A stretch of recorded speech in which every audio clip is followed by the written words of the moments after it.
말씀입니다. 계속해서 풍성한 삶의 기초라는 주제로 함께 말씀을 나누고 있는데, 오늘은 하나님 사랑하기에 대해서 함께 말씀을 나누고자 합니다. 여러분, 사랑이라는 말은 참으로 아름답고 좋은 말인 것 같습니다. 가끔 이렇게 혼자서 저의 힐링 타임을 가질 때가 있는데요.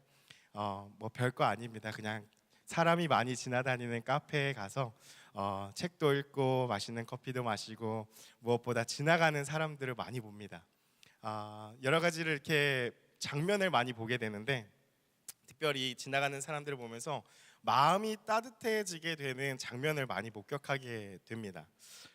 유모차의 이제 아기를 보면서 정말 사랑 가득한 눈빛으로 바라보는 이 엄마 아빠의 얼굴도 보게 되고, 또 그 엄마 아빠를 바라보면서 쌩긋쌩긋 웃는 그 아기, 그런 장면도 보게 되고요.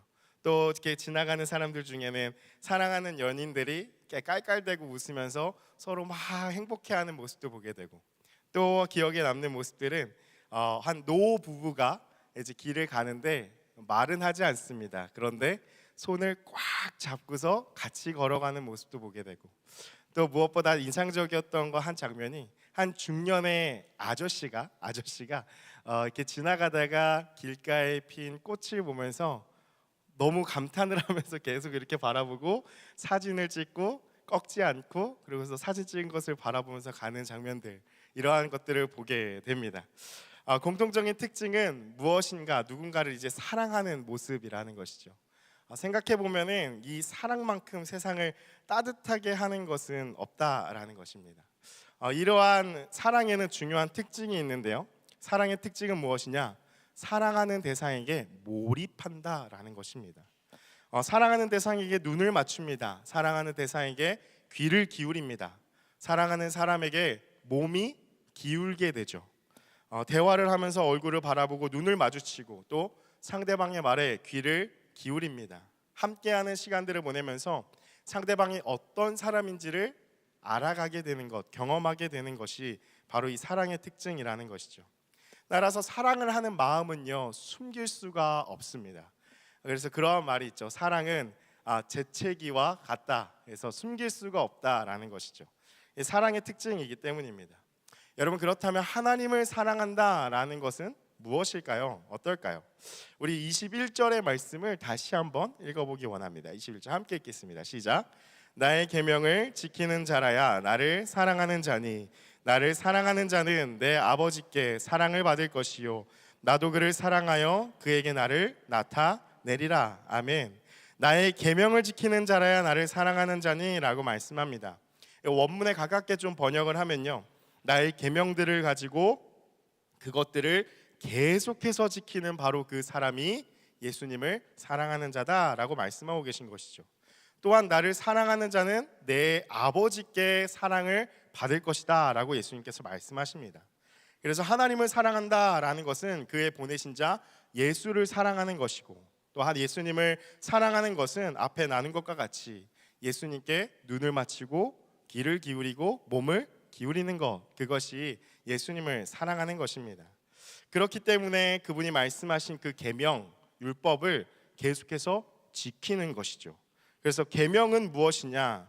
여기서 말하는 계명은 요한복음 13장의 앞장에 나와 있는 우리가 서로 사랑하는 것, 서로 사랑하라 라고 하는 것이 바로 이 계명인데, 이것을 지키게 되어진다, 순종하게 되어진다라는 것입니다. 근데 우리가 이 말씀을 보면서, 이 말씀만 딱 떼놓고 보면서 오해하면 안 되는 것이 있습니다. 마치 이 말씀만, 21절 말씀만 딱 읽으면은 이렇게 읽힐 수 있습니다. 하나님의 계명을 잘 지키면 하나님의 사랑을 받을 수 있다라는 식의 조건으로 읽을 수 있다라는 것이죠. 내가 예수님의 계명을 지켰기 때문에 하나님이 나를 사랑해 주실 것이다 라고, 이러한 공로로서의 순종이 된다라는 것입니다.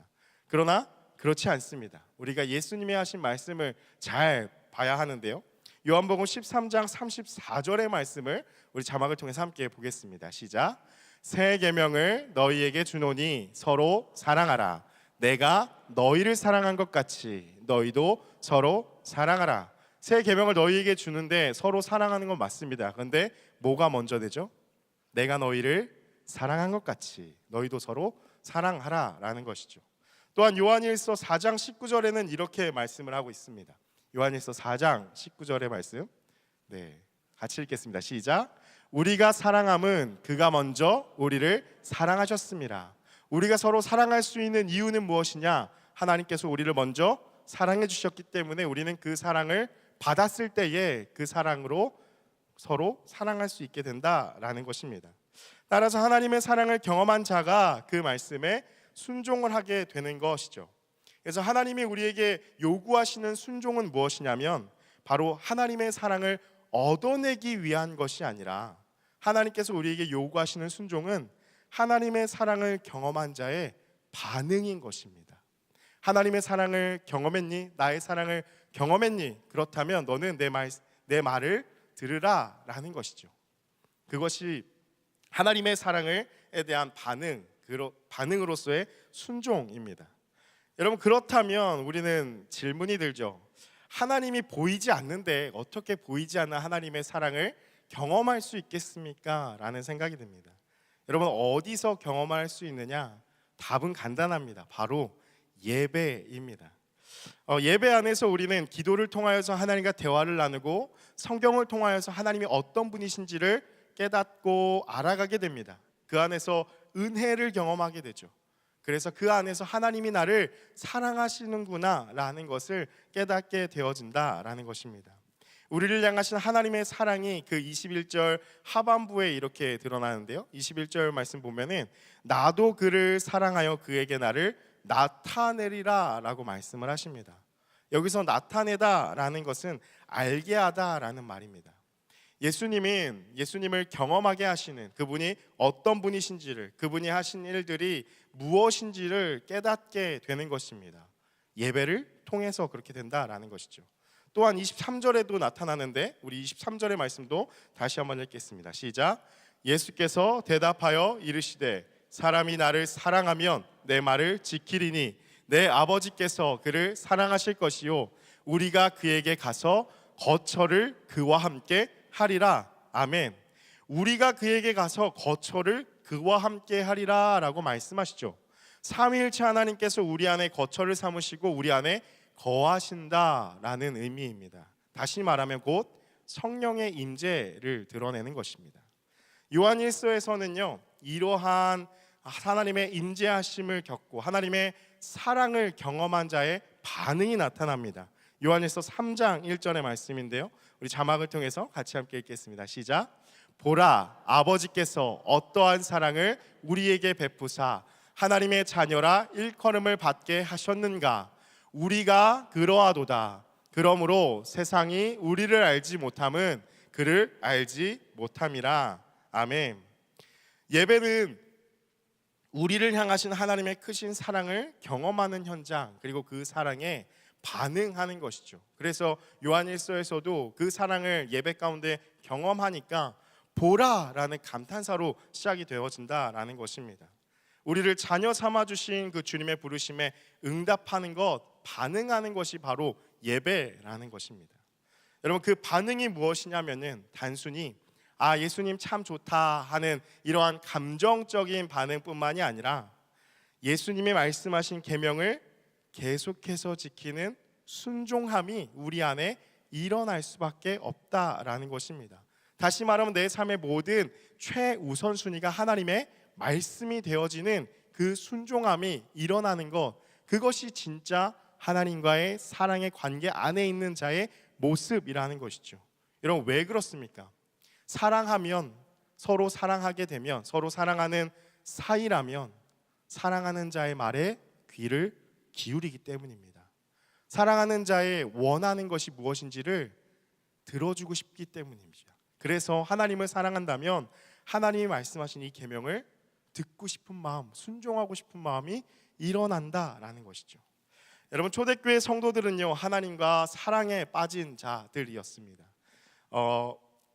그들도 예수님이 부활하시고 승천하신 후에 지금 우리와 같이 예수님을 보지 못하였습니다. 그런데 이렇게 나타내고 있습니다.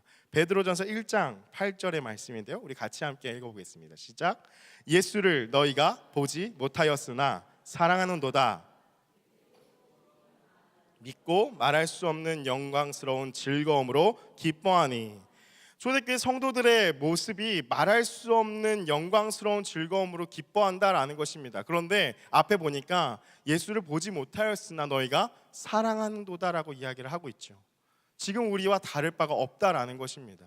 보이지 않는 그 하나님을 예배 가운데 하나님께서 사랑을 알리시고 경험하게 하시니까 그것을 깨닫고 말할 수 없는 영광스러운 즐거움으로 기뻐하는 것, 그 모습이 된다라는 것이죠. 여러분, 이것은 사랑에 빠져 있는 모습이죠. 사랑하는 자의 특징입니다. 앞에서도 언급했던 것과 같이 사랑하는 여인들이 정말 완전히 사랑에 빠져 있을 때 그 눈이 하트가 그려지죠. 뿅뿅뿅뿅 하트가 날아갑니다. 그리고 기쁨이 넘칩니다. 그냥 뭐만 해도 웃습니다. 그것이 사랑에 빠진 관계의 모습, 특징이라는 것이죠. 그러한 모습이 이 베드로 전서에 있는 초대교회 성도들에게도 있었다라는 것이죠. 그런데 우리가 역사를 통해서 알 수 있듯이 그 사랑에 빠진 자들의 공통적인 특징이 있었는데 그것은 무엇이었느냐? 말씀 앞에 순종함으로 말씀대로 삶을 살아간 자들이 바로 초대교회 성도들이었다라는 것입니다. 여러분, 예배에는 예수님이 알려주신 이 중요한 방법, 중요한 요소가 있는데요. 요한복음 4장 24절의 말씀 우리 같이 함께 읽어보겠습니다. 시작. 하나님은 영이시니 예배하는 자가 영과 진리로 예배할지니라. 아멘. 여러분, 우리의 능력으로 결코 하나님을 예배할 수 없습니다. 오늘 이 요한복음에 말씀하여 주신 것, 영이신 하나님께서 우리 안에 임하셔야지만이 우리는 그 영으로 하나님을 예배할 수 있게 된다라는 것입니다. 그런데 그 영이 어떠한 역할을 하느냐? 그 영이 하나님이 어떤 분이신지를 깨닫게 한다, 드러낸다라는 것입니다. 그런데 그것이 무엇인지 그 내용이 있어야겠죠. 그것이 바로 진리입니다. 성경 말씀을 통해서 객관적인 진리, 이 역사적인 사실을 근거하여서 우리는 하나님을 알아갈 수 있는 것입니다. 하나님은 사랑이시다라는 이 말씀을 통해서 하나님이 사랑이시구나라는 것을 우리의 이성적으로 받아들일 수는 있는 것이죠. 그러나 그것이 영이 없다면, 깨닫게 하시는 성령이 없다면 깨달아지지 않는 것입니다. 또한 예를 들어서 내가 너희와 항상 함께하리라 말씀에 너무나 많이 나타나는 구절이죠. 그러나 이것을 성경 공부를 통해서, 설교를 통해서 아무리 공부하고 이것을 안다 할지라도 내 마음에 체험되는 것, 경험되는 것, 그것이 믿어지는 것은 별개라는 것이죠. 왜냐하면 영으로서, 성령으로서 그것이 체험되어지기 때문입니다. 또한 반대로 뭔가 체험과 경험만 있어서 하나님이 살아계신 것은 같습니다. 그래서 하나님 살아계신 것 같은데 그러한 체험이 있지만 성경 말씀이 없는 체험은 바로 하나님이 누구신지를 알지 못하게 되는 것, 진리가 없는 그러한 모습이라는 것이죠. 그래서 오늘 예수님께서는 예배하는 자는, 하나님을 경험하고 만날 수 있는 자는 영과 진리로 예배한다고 말씀하여 주신 것입니다. 여러분, 진리만을 추구하다 보면은 교리주의, 교조주의에 빠집니다. 율법주의로 금방 빠지게 되죠. 혹은 체험만을 추구하다 보면은 은사주의로 빠지게 되는 것입니다. 그래서 항상 영과 진리로 예배하는 것이 중요한 것입니다. 하나님을 진리로 예배하면서 하나님을 알아가는 것이고, 또한 그 예배 가운데 임하시는 성령으로 말미암아 그것을 경험해야지 그것이 제대로 하나님을 예배하는 것, 알아가는 것, 관계를 맺는 것입니다. 그래서 성경에서 영과 진리로 예배하라고 말씀하신 것입니다. 이것을 경험하는 현장, 예배라고 하면 우리가 보통 떠올리는 것은 이 주일 예배일 것입니다. 회중이 함께 드리는 공동체적인 예배죠. 마태복음 18장 20절의 말씀이죠. 두세 사람이 내 이름으로 모인 곳에는 나도 그들 중에 있느니라. 우리는 이 말씀을 붙잡고 또한 하나님이 명령하신 것이기 때문에 함께 모여서 예배를 드립니다. 하나님의 이름을 높이고 기도하고 말씀하고 또한 교제를 나누게 됩니다. 그때에 가장 중요한 것은 하나님의 임재하심과 그 영광이 강력하게 역사하시는 시간이 바로 이 공동체적 회중이 함께 모여서 드리는 예배라는 것이죠. 이러한 공동체적 예배는요, 문화에 따라서 여러 가지 형식이 다양하게 되죠. 교단에 따라서 예배 형식이 차이가 납니다. 또한 세대에 따라서도 요즘에는 다양한 형식의 예배를 추구하는 것을 보게 됩니다. 어떤 제의적 형태의 예배 혹은 조금 더 열려 있는 그러한 예배의 모습들, 함께하는 공동체원이 공유하는 문화에 따라서 예배 형식이 조금씩 다르다라는 것이죠. 근데 우리 여기에서 우리가 잘못을 범하게 되는 것이 있습니다. 무엇이냐면 예배의 형식, 예배 자체를 두고서 자꾸 평가를 하는 태도라는 것입니다. 여러분, 이것이 왜 잘못된 것인가? 예배의 목적은 무엇이냐? 예배의 목적은 살아계신 하나님을 인격적으로 만나는 시간, 관계를 맺는 시간입니다. 그렇다면 그 중심에서 떠나게 된다면 우리는 마치 공연장에서 공연을 보듯이, 연극을 보듯이 예배의 요소 하나하나를 가지고 잘했니 못했니 잘못했니를 하면서 평가를 하는 모습이 우리 안에 있다라는 것이죠. 물론 여러 형식에 맞게 잘못됨이 없이 예배를 드리는 것은 매우 중요합니다. 그러나 그 본질이 무엇이냐? 그 우리가 중요함을 추구해야 될 본질이 무엇이냐면 그 예배 중에 형식에 맞춰진 예배라 할지라도 혹은 형식에 조금 벗어난 예배라 할지라도 그 예배 중에 그 마음의 중심이 계속해서 하나님을 향하여 있고 하나님과의 인격적인 관계를 맺으려고 하고 있는가 없는가가 바로 중요하게 우리가 점검해야 될 포인트라는 것이죠. 여러분, 오점이 없는 공연과 같이 완벽한 예배를 드렸어도 마음의 중심이 하나님을 향하지 않는다면 예배는 잘 끝났습니다. 뭔가 되게 틀린 거 없이 잘 맞춰서 끝났습니다.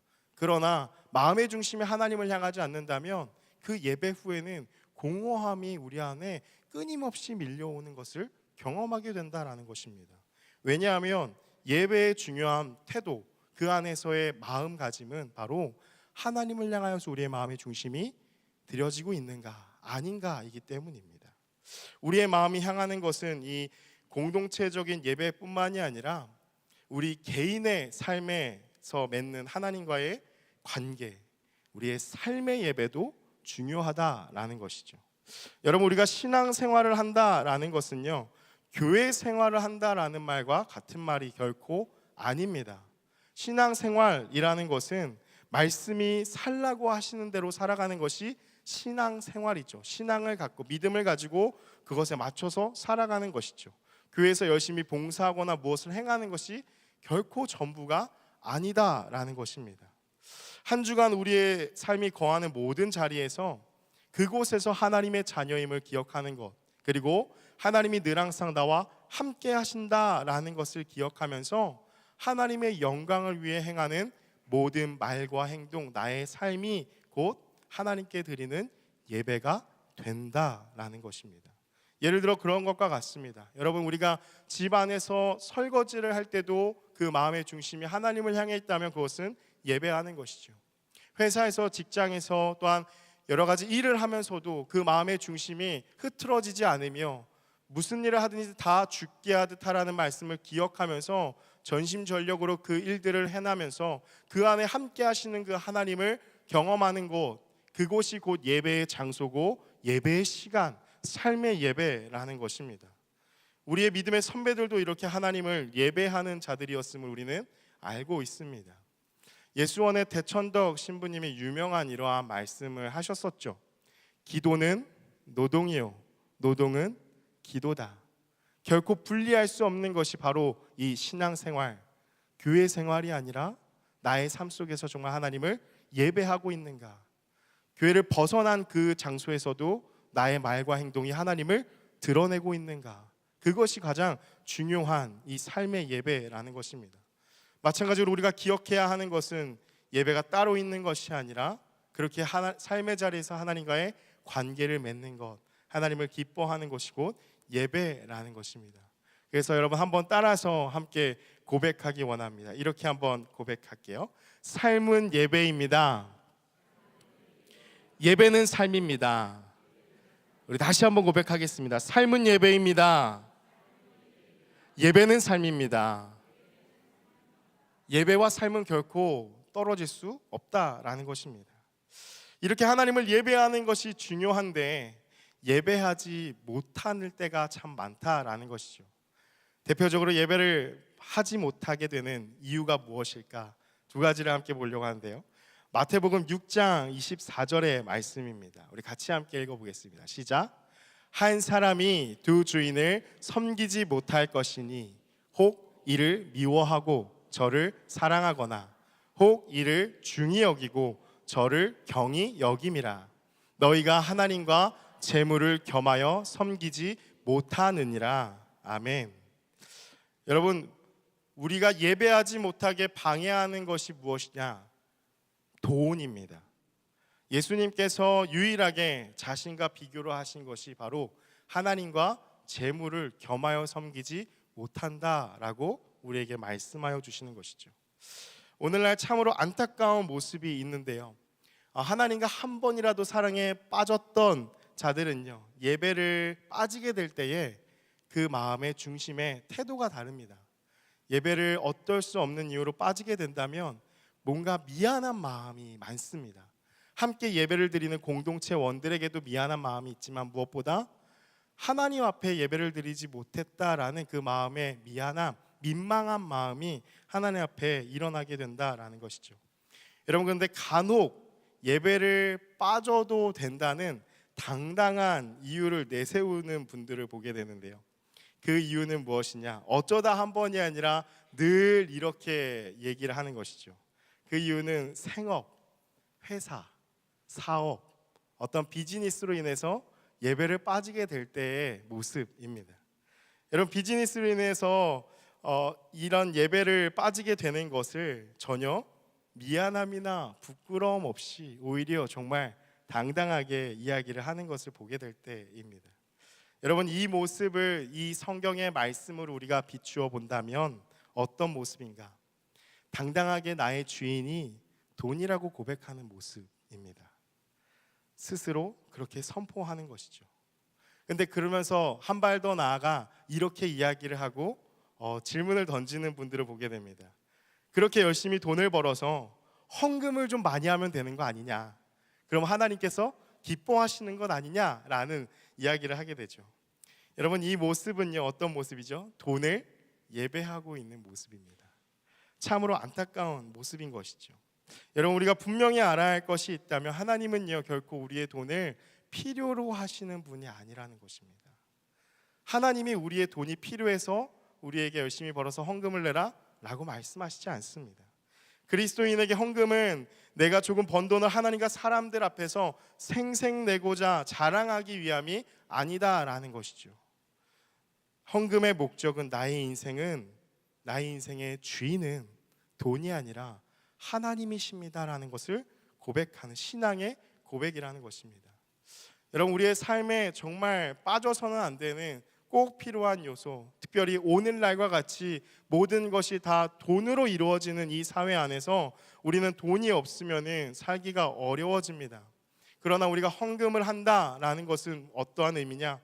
하나님께서 나에게 허락해 주셔서 그 돈을 벌 수 있도록 나에게 지혜를 주시고 환경과 모든 상황을 조성해 주시고 나에게 힘과 능력을 주셔서 그 돈을 벌게 된 것, 하나님이 나에게 주신 것이다 라는 고백, 하나님이 나의 인생의 주인이십니다 라는 믿음의 고백이 바로 헌금인 것입니다.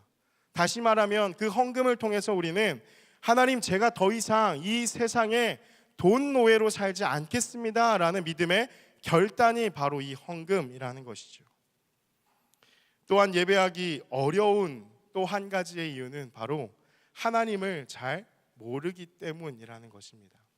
여러분, 예배의 대상은 하나님이시죠. 하나님을 잘 알지 못하니까 예배가 따분하고 지루하고 어렵고 너무나 힘든 시간이 된다라는 것입니다.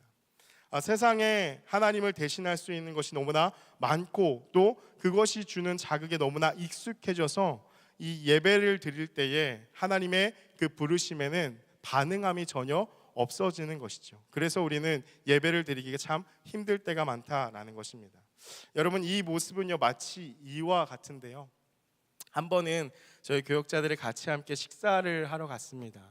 그곳에서 물냉면을 이렇게 시켰습니다. 물냉면을 먹게 되었는데 저희 다 이제 전도사님이 안 계시죠. 다 목사님이시죠. 굳이 이름은 밝히지 않겠습니다. 한 목사님이 그 물냉면을 딱 한 숟갈 드시면서 동공에 지진이 나기 시작했습니다. 그리고서 말을 더듬으면서 이렇게 말씀하셨습니다. 냉면 맞죠? 여러분 왜 그러냐면 그 물냉면은요 평양냉면이었기 때문입니다. 평양냉면, 함흥냉면, 서울식 냉면 여러 가지 냉면이 있죠. 각양각색의 특징이 있습니다. 그러나 평양냉면은 좀 호불호가 갈리는 음식이죠. 왜냐하면 많은 맛의 자극이 느껴지지 않는 그러한 냉면이기 때문입니다. 맛이 어떻죠? 맛이 슴슴합니다. 그냥 슴슴한 맛이 바로 이 평양냉면의 특징이라는 것이죠. 그렇다고 평양냉면이 맛이 없는가? 여러분 그렇지 않습니다. 고기 육수를 잘 우려서 많은 MSG가 첨가되지 않아서 자극이 되지 않지만 그걸 계속해서 먹어보면은 그 맛을 알게 되죠. 저희 고개 너머에 근처에 유명한 이 평양냉면집이 있지 않습니까? 거기에 기사를 봤더니 그 주인분이 이렇게 평양냉면에 대해서 이야기를 하셨더라고요. 평양냉면은 한 10번을 먹어봐야지 그 맛을 알 수 있다라고 이야기를 하는 것을 보게 되었습니다. 그 맛을 10번 정도는 먹어봐야지 좋아하게 되고 깨닫게 되어지고 그리워하게 되는 그 맛을 알게 된다라는 것이죠. 왜냐하면 슴슴한 맛의 매력이 있기 때문입니다. 여러분 예배는 좀 이렇게 비유해서 그렇지만 평양냉면과 같다라는 것입니다. 여러분 우리 안에 있는 세상에 많은 자극이 있습니다. 우리의 손에 들려진 이 작은 네모난 환경, 이 스마트폰 안에 너무나 많이 전달되는 자극, 강렬한 자극이 있는 시대에 살다 보니까 오늘날 예배 안에 있는 그 슴슴한 맛이 느껴지지 않고 다가오지 않는 것이죠. 예배하지 못하는 그 이유는 무엇이냐? 우리가 그 맛을 알지 못하기 때문에 우리는 예배하기를 어려워하는 것이지 그 맛에 매력이 없는 것이 결코 아니다라는 것입니다. 엄밀히 말하면 우리는 그 맛을 알지 않으려고 하기 때문에 어려운 것입니다. 여러분 예배는 그런 슴슴하기 때문에 우리에게 더 이상 영향력을 줄 수 없는 것일까요? 나에게 혹은 이 시대 가운데 더 이상 이 교회는 이 예배는 많은 사람들에게 영향력을 줄 수 없는 것일까요? 여러분 결코 그렇지 않습니다. 한 가지 이야기를 나누면서 말씀을 마무리하고자 하는데요. 여러분 저는 한 선교단체에서 이 10대 시절부터 오랫동안 훈련을 받으면서 시간을 보냈습니다. 그곳은 어떤 곳이었냐? 늘 예배하는 곳이었습니다. 예배하고 밥 먹고 강의 듣고 예배하고 또 예배하고 또 예배하고 예배로 시작해서 예배로 끝나는 곳이었습니다. 근데 그 예배가 그냥 우리 주일 예배처럼 딱 정해진 순서에 맞게 딱딱딱 지나가서 1시간 정도 넘으면 이제 예배가 끝나겠구나라고 생각하는 예배면 너무 좋겠는데 짧게는 2-3시간, 기본 보통은 4-5시간, 어쩔 때는 밤을 새면서 1박 2일을 예배하고 기도하고 말씀 듣고 예배하는 이러한 환경이었습니다. 그 안에서 제일 많이 부르는 찬양은 또한 요즘에 나오는 찬양들과 같이 어떤 가사가 감동이 되거나 혹은 사람의 마음을 위로할 수 있는 가사의 찬양은 많이 부르지 않습니다. 항상 부르는 찬양은 아까 우리가 불렀던 찬양 있죠. 주님만 주님만 주님만 사랑하리 왕이신 나의 하나님 다 주의 크신 이름 높이며 다 가사의 특징들이 하나님을 높이는 찬양들, 하나님이 우리를 사랑하셔서 우리의 아픔을 아시고 우리의 마음을 만져주시고 좀 때로는 이런 위로함이 필요한데 그러한 찬양들은 별로 부르지 않습니다. 늘상 하는 것이 계속 하나님을 높이는 이러한 찬양들이다라는 것이죠. 저 말 그대로 정말 그 예배는 슴슴한 예배입니다. 정말 슴슴합니다. 다른 군더더기가 없는 그런 예배죠. 그런데 이러한 장년들도 사실 이런 예배를 드리기가 쉽지는 않습니다. 너무나 어렵죠. 사실 처음 경험하게 됐을 때 힘들어 하시는 분이 많죠. 그런데 청소년들, 어린아이들을 대상으로도 이 예배를 드린다라는 것입니다. 그렇다면 그때는 조금 달라지냐? 그렇지 않습니다. 똑같습니다. 어린아이들, 청소년들 데리고서 자 우리 같이 손 들고 찬양하자 왕이신 나의 2시간, 3시간, 4시간, 5시간을 계속해서 부릅니다. 그 수련회에는요 대부분 선생님들한테 이끌려서 오는 아이들이 많습니다. 어떤 이유로 끌고 오느냐? 우리 갔다가 우리 에버랜드 갈 거야. 그러니까 우리 같이 가자 하면서 이렇게 끌고 옵니다. 그러다 보니까 동네에 있는 모든 친구들을 많이 끌고 옵니다. 한 번도 예배를 경험하지 못한 정말 생짜배기와 같은 아이들이 많이 옵니다.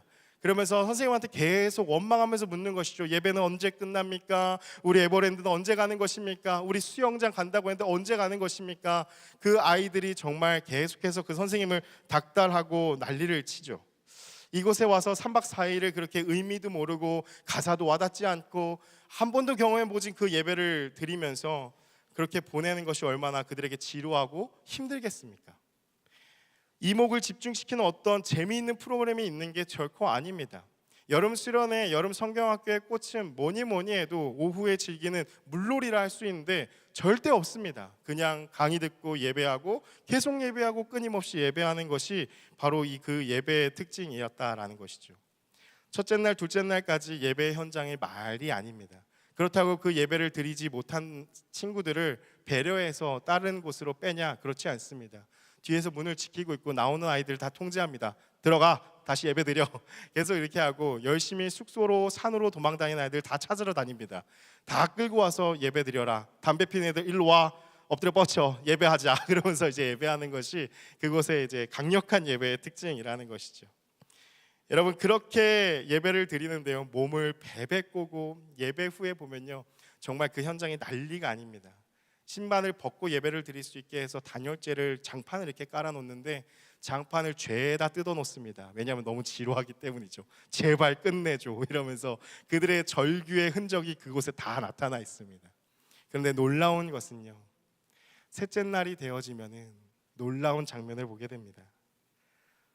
마지막 날 저녁 집회에 그런 아이들이 전부 십자가 앞에 나아가서 무릎을 꿇고 닭똥 같은 눈물을 뚝뚝뚝 흘리면서 절규하듯이 회개하는 모습을 보게 됩니다. 아무런 재미도 없고 오감을 자극하는 것도 없고 정말 단순한 평양냉면과 같은 그러한 예배를 드리기만 하는데 그들에게 점차 설교와 강의를 통해서 말씀이 들려오는 것이죠. 그리고 그 말씀을 통해서 그 안에 하나님의 사랑을 조금씩 듣게 되어지고 깨닫게 되어지는 것입니다. 기도와 찬양을 통해서 마음의 완악함이 녹아지게 되고 하나님 앞에 홀로 서게 되니까 나를 사랑하시는 그 하나님을 인격적으로 그 현장 가운데서 만나게 되는 것입니다. 하나님의 사랑을 경험하게 되니까 어떻게 되어지느냐? 여러분, 그것으로 그냥 끝나지 않습니다. 그 친구들이요 사무실로 전화가 옵니다. 훈련을 받을 수 있겠냐고 합니다. 토요일에 9시부터 6시까지 늘 그렇게 훈련을 하는데 그 현장에 찾아옵니다. 매일매일 그렇게 기도하고 말씀 읽고. 근데 그 훈련이 그냥 그렇게만 예배를 드리고 끝나냐? 그렇지 않습니다. 한 주간 동안 주간 생활 점검표를 나눠줍니다. 몇 시부터 몇 시까지 무엇을 했는지를 다 기록을 해야 되는 것이죠. 그리고 말씀 구절 매주 암송을 해야 됩니다. 때로는 책 읽고 서평도 써야 됩니다. 그런데 그런 훈련에 청소년들이 자원함으로 찾아온다라는 것입니다. 그리고 그 훈련을 통하여서 그들의 삶이 변화가 되어집니다. 하나님을 위해서 다 그 삶을 드립니다. 헌신하게 됩니다. 지금도 그 헌신을 통하여서 각계각층의 사회 여러 곳에서 그 마음을 가지고 헌신된 삶을 살아가게 된다라는 것이죠. 당연하게 예배가 그 안에 회복되어지니까 삶의 목적을 갖게 되는 것이고 분명한 목표가 세워지는 것이고 삶의 의미와 소망을 회복하게 되는, 그럼으로써 삶이 달라지게 되는 그런 것을 보게 된다라는 것입니다. 사랑하는 여러분, 혹시 삶에 힘을 잃고 우울하고 혹은 꿈을 잃어버리고 의욕이 없으신 분 계십니까? 혹시 예배가 무너지고 기도가 사그러져 가고 말씀에 순종함이 없진 않은지를 여러분 한번 점검해 보십시오. 예배가 무너지면 힘을 잃습니다. 예배가 무너지면 삶에 우울이 찾아옵니다. 예배가 무너지게 되면 꿈을 잃어버리게 되고 살 소망을 잃어버리게 되고 방황하게 되는 것입니다.